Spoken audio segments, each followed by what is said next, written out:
Thank you, Chair. Excellencies, colleagues, ladies and gentlemen, this is my honor and a great pleasure to be the first speaker of this session. Extremely important meeting, and I've been given a difficult task. I'm sure I cannot do it as well as it should be done, but I will try to say a few words on the title is Christian-Jewish Dialogue in Poland Today, Coming Out of the Shadows of World War II and Communist Dictatorship. As you've just heard, I'm a sociologist. I'm neither a historian, nor a philosopher, nor a theologian. So obviously, I'm sure many of you would not be completely satisfied with the depth and the breadth of the argument, but nevertheless, I will try to do my best to generate some thoughts and hopefully some comments. Let me start by saying that obviously we have to make a short journey to the past in order to understand the shape of the Christian-Jewish relations, Christian-Jewish dialogue in Poland today. As many of you may know, the Polish society is particularly willing and eager to look into the past in search of identities, in search of understanding, and in search of self-image.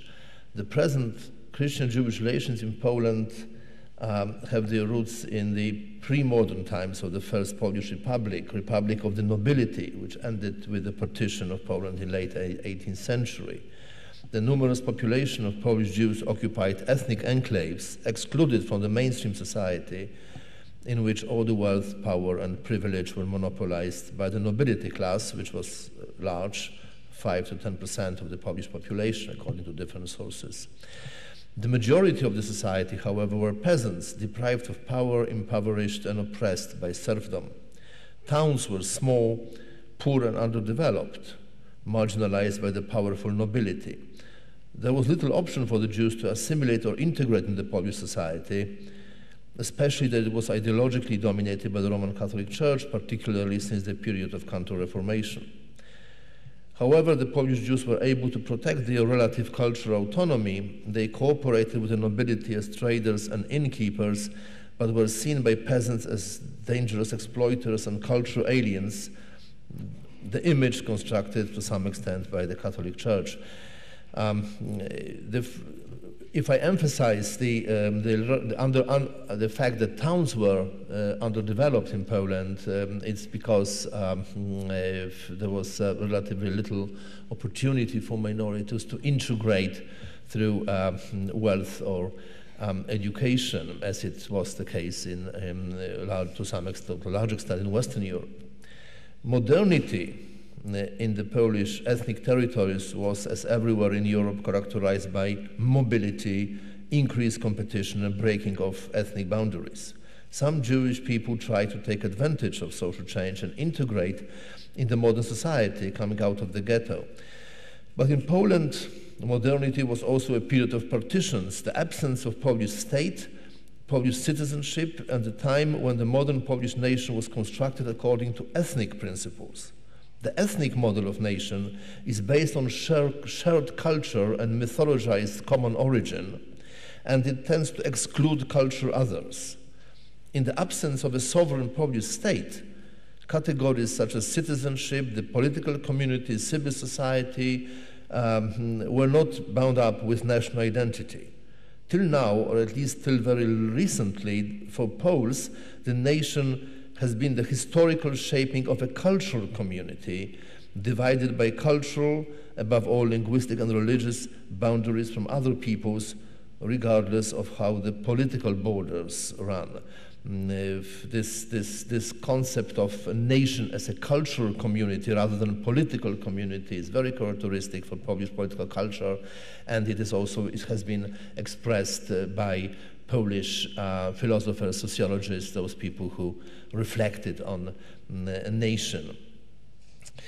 Nationality and citizenship are separable in the Polish mind. Members of ethnic minorities, especially the Jews, felt the impact of this and were excluded from the Polish nation as cultural others. Moreover, in the 19th century, the Polish national identity was informed by what is usually referred to as messianic idea of martyrology of the nation, sometimes even referred to as quote-unquote Christ of nations. To see Poland as a Messiah that would bring salvation to humanity through suffering and death gave a particular shape to the Polish national identity. Poland suffers and dies, the story is, but will be reborn, resurrected, and through suffering will save humankind. Such a conception presumes absolute moral purity and the superiority of the Polish people. It also precludes any culpability on the part of the Poles against anyone. Admitting that Poland bears any guilt would ruin the whole structure on which the ethnic and romantic version of Polish national identity rests. If you excuse me, this is perhaps not appropriate expression, Christ cannot bear any blame. His moral superiority and the uniqueness of his suffering cannot be in doubt. This, even in contemporary Polish mentality and national political culture, traces of this logic in which there's no place for any guilt against anyone is still to be found.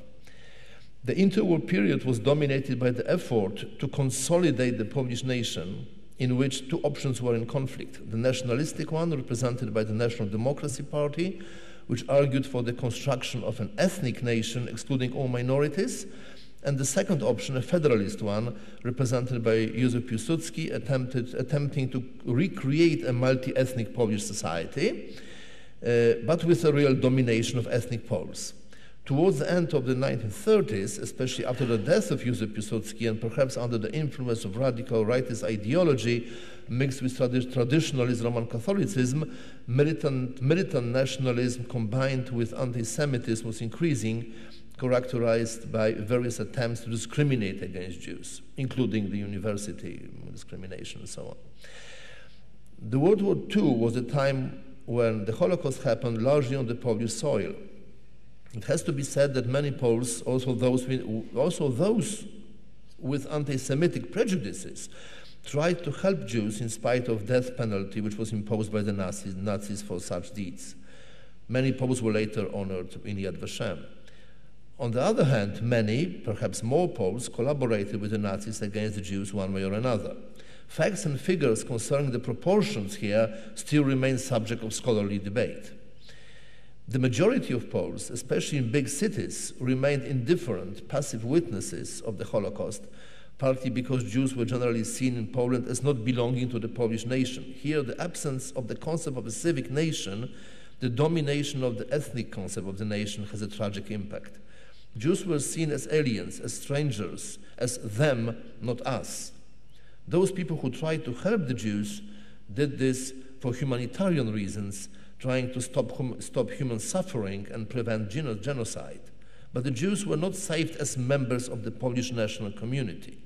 One needs also to remember that in Poland, unlike in the west of Europe, a very large segment of the Jewish population consisted of very traditional Hasidic Jews who were separated from the Polish ethnic society by a particularly strong cultural boundary, strengthened from both sides, by the ritualistic culture of the Jews and by the prejudice and xenophobia of the Poles.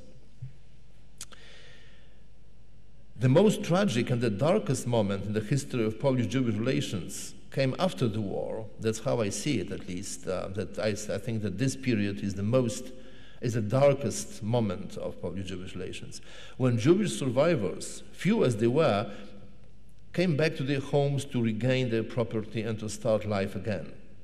They were often met with hostility by the Poles, who in the meantime took over their possessions and had no intention to give them back, hoping that the owners would never return.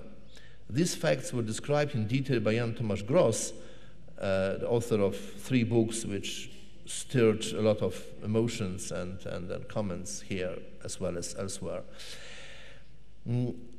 Among those facts, there were particularly drastic examples of atrocities committed by Poles against Jews during and after the war. The mass murder of Jews by their Polish peasant neighbors in Jedwabne or the pogrom in Kielce were among the best known, but now historians discover more and more previously hidden or forgotten crimes against the Jews committed by Poles. It seems now that most crimes were committed by peasants who, motivated mainly by greed, betrayed hiding Jews to the Nazis and in various ways profited from Jewish money and property. It is, by the way, an interesting discussion which I recently heard,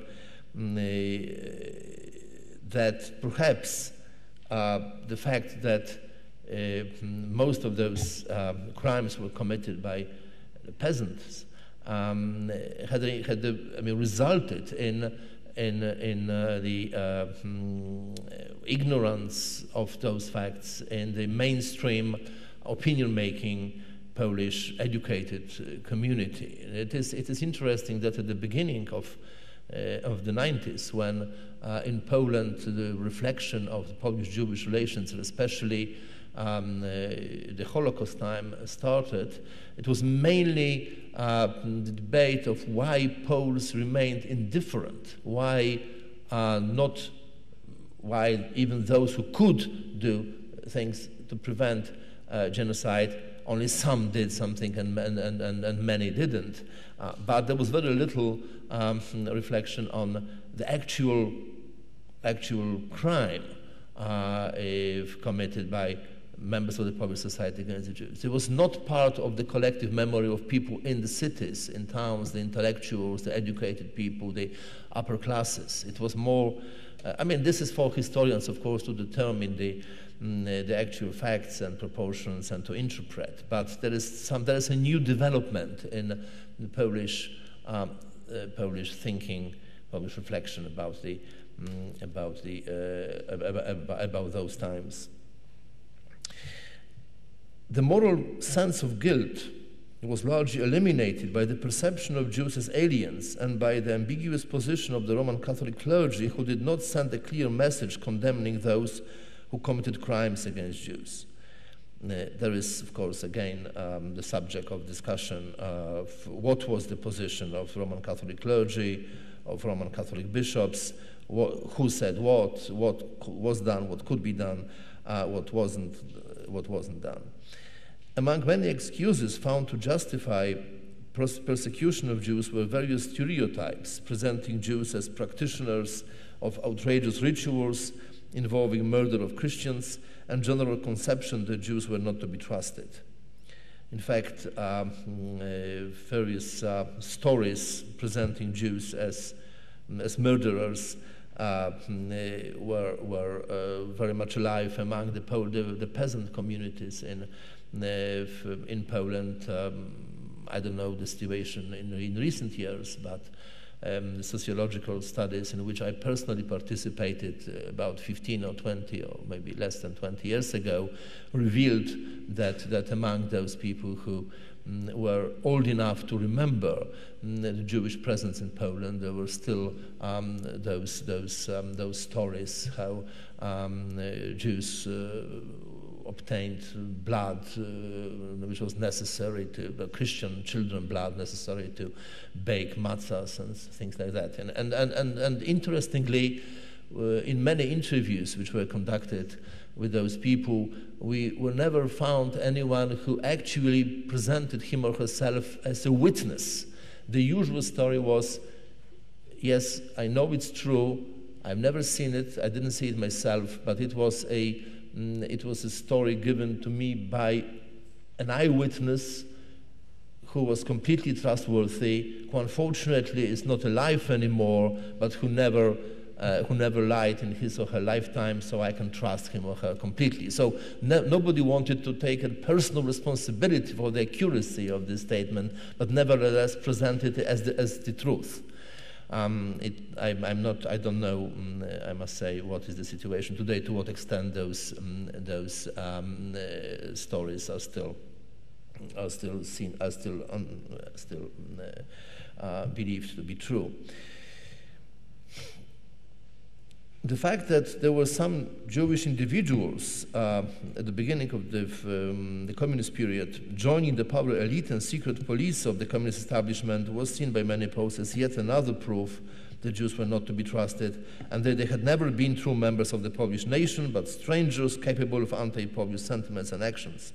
The image of a Jewish communist is still quite alive in Polish minds.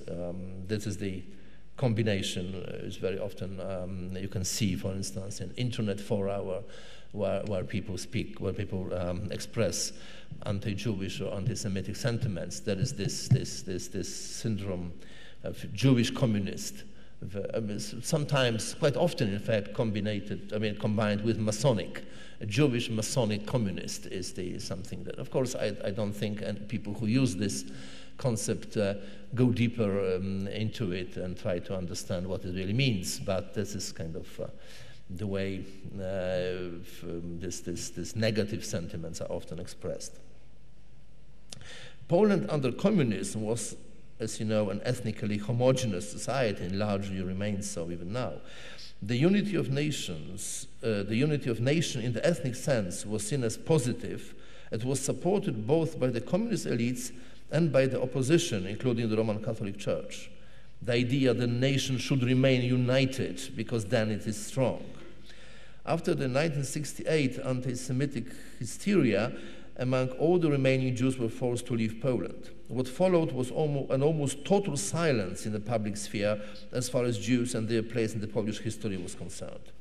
Sites of the Holocaust, especially Auschwitz, were nationalized ideologically and served as symbols of Polish martyrology and German crimes against the Polish society.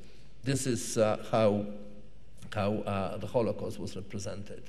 To visit Auschwitz was part of a compulsory curriculum for school children. So all people of my generation, for instance, would have visited Auschwitz in their childhood. However, an overwhelming impression which most children took after this visit was that this was a site, this was a place where Poles were murdered by Germans. This was the message. And there were various tricks, various manipulations used in order to represent the Holocaust, Auschwitz especially, in such a way that one could have this kind of impression. For instance, by listing victims by citizenship, in which case, of course, the Jewish people completely disappear. Everyone was a citizen of something like Hungary, Poland, Ukraine, you name it. So, but the main focus, of course, the ideologically and politically informed was to present the Holocaust as a German crime against Slavic people, and especially against Poles. This, of course, was used as justification by the communist government of the status quo, in which Soviet presence of Soviet army in Poland was explained by the continuous danger that Germany might roll the tanks to Poland at the first moment. The Russians pull out, so it was this political agenda very much in it. But that was the effect. The disturbing memory of Polish crimes against the Jews were conveniently forgotten, eliminated from any public communication. Of course, those memories was the kind of very uncomfortable memory. Any accusation of Poles by others, especially by Jews, were interpreted as unjustified attack on innocent Polish people who, according to their own historically shaped collective identity, as I mentioned, could not be responsible for any crime against anyone, being victims themselves. The victimization of the nation was pretty much the very, very important dimension of how identity was constructed.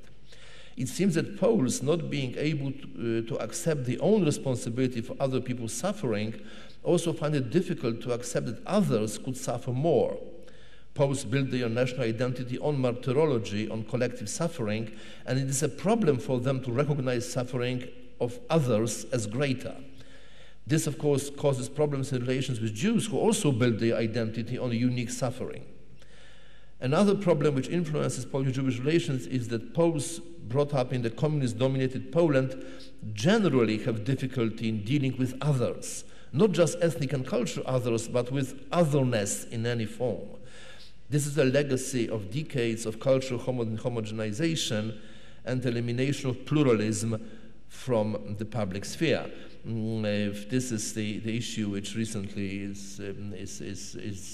begins to be discussed in public communication. Why is it that the Polish society has problems in accepting differences, diversity, otherness, be it ethnic or religious or in sexual orientation or in any other dimension? Openness to the outside world, which began in 1989, resulted in a serious identity crisis among Poles who learned to problematize what in their past used to be taken for granted. In the integrating Europe, Poles must take into account other memories and to rethink their relations with other nations, especially the significant others, as we call them, Germans, Russians, and Jews. Identity is always constructed in relation to others, but not all others are equally important. Significant others are those others who are the point of reference in the way we think about ourselves. So for Polish people, it's Germans, Russians, and Jewish people as well. Currently, one can talk about two parallel developments in the Polish national identity and historical consciousness. On the one hand, ethnic nationalism and xenophobia are still present among many Poles, perhaps as many as 20 to 30% even. Here we find the old way of thinking and interpretations well known from the past. Victimization of Poles, rejection of all suggestion of Polish responsibility of suffering of others, martyrology, xenophobia, mistrust of Germans, Russians, and Jewish people. People who share such views reject all sense of guilt and consider accusations as yet another manifestation of attack by enemies. It is not only the matter of opinions, but also behavior. Although open, aggressive anti-Semitism is no longer acceptable in the mainstream society, anti-Semitic acts happen again and again.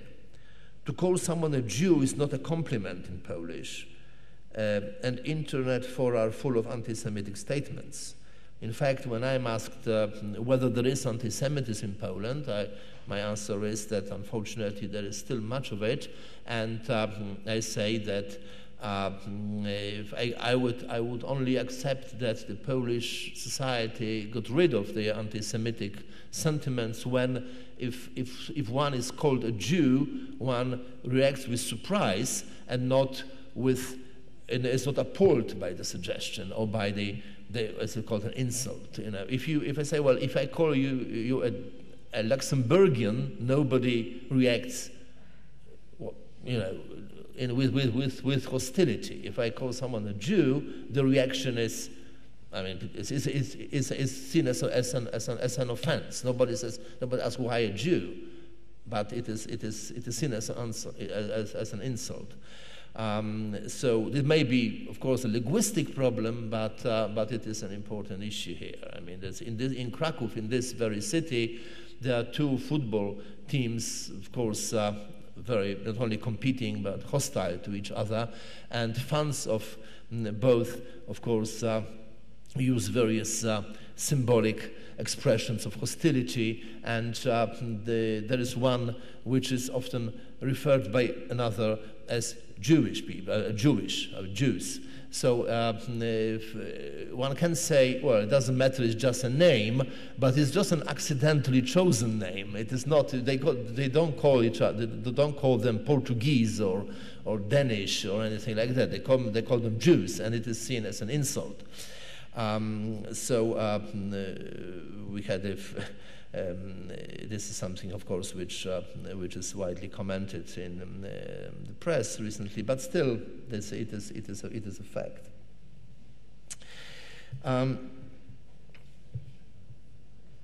The main problem is, however, not the fact that some individuals are capable of anti-Semitic acts, but that these acts seem not to be bothered the passive and silent majority. Anti-Semitic graffiti remain on walls of public and private buildings, and citizens seem not to be disturbed by them. Anti-Semitism does not seem to offend a Polish Catholic sensitivity, which can be deeply disturbed, for example, by even a slight public representation of human naked body or by a joke referring to religion.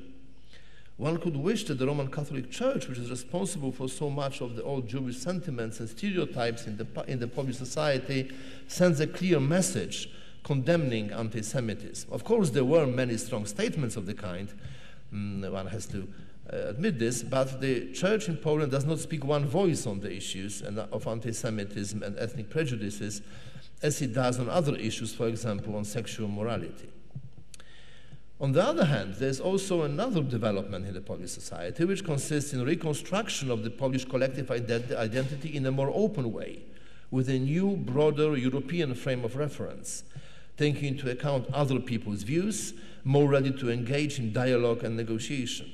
Here, there is a feeling that the old interpretation of the Polish history and traditional identities, especially national Catholic, need to be reconstructed or reconstructed in a different, more open, more diversified, more pluralistic way.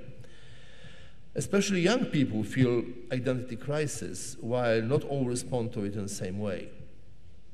More liberal approach of some of them is counterbalanced by traditionalism and conservatism of others. But generally it is seen that the old categories, the old constructions, the 19th century constructions are not appropriate, not relevant anymore, and then one has to really, as I said at the beginning, problematize what used to be taken for granted. This problematization is not always, does not always go in one direction. Of course, one can expect and one can hope that the result is more openness, more liberalism, more tolerance, and so on, and more diverse and critical views on one's own history and one's own identity. But of course, the result of this problematization sometimes is consciously constructed, deliberately constructed traditionalism and neo-nationalism, which is in a society often connected with frustration, with various hostilities, with the feeling of helplessness, and this is of course frustration and aggression usually come together. But there is certainly a need to rethink the past and reconstruct identity. There is a feeling that these old structures, are no longer relevant. But one thing is certain: the place of Jews in the Polish culture and society is no longer a taboo. What used to be taken for granted is now being problematized. Questions are asked, and the debates continue. In the new Europe, past and present relations between Christians and Jews and the tragic memory of the Holocaust belong to all Europeans, constitute a significant aspect of the European heritage. Therefore, Europeans must be able to reach understanding of these issues in order to build their future on a foundation of human rights and rejection of prejudices and xenophobic sentiments. So, if the openness of the Polish society to the outside world, it results in mobility. It also results in people being more aware of the existing diversity of views. And Europe is becoming a new, broader frame of reference, not just a nation state anymore, and not just a cultural nation. One has to enter in a dialogue with others within the European boundaries. One needs to take into account what others think, how we are seen by others. This concept of Polish nation as a victim, and this construction of martyrology and Poles always fighting only just wars and never oppressing anyone is now confronted by the fact that we are not seen in this way by others. In Lithuania, in Ukraine, in Russia, there are different views of what Polish identity is like, what Polish history was like, what Polish people can be like. So we have to react to this. We have at least have to interact in a dialogue about this, and this changes the situation. Also, tragic legacy, tragic heritage, especially the Holocaust, is becoming, as I said, the intellectual and moral property of Europeans, regardless what was the actual involvement of particular regions or nations in these tragic events. And one can say that if we develop European identity, then of course we do it in order to be proud of the European great achievements. We want to be proud of the Renaissance, of the Enlightenment, all those wonderful things. But this means that we also have to be ready to take responsibility for everything that is connected with European civilization: the colonialism, the Holocaust, all this sort of negative, dark sides of European history. Of course, it comes with difficulty. It's not easy, but the awareness that we have to develop collective thinking of those issues is growing. And obviously, the more Europe develops, the more it opens to the outside world, the more new societies, new historical experience, new traditions are incorporated, the more diverse it is, but the more complicated the story is as well. I wonder what's going to happen when Ukraine joins this. Joins Europe and enters in the debate, because this is even more difficult probably than in Poland. It was so in Bulgaria. So Europe provides a new platform of debate and a new frame of reference for identity construction. But there's still a lot of work to do. Thank you very much.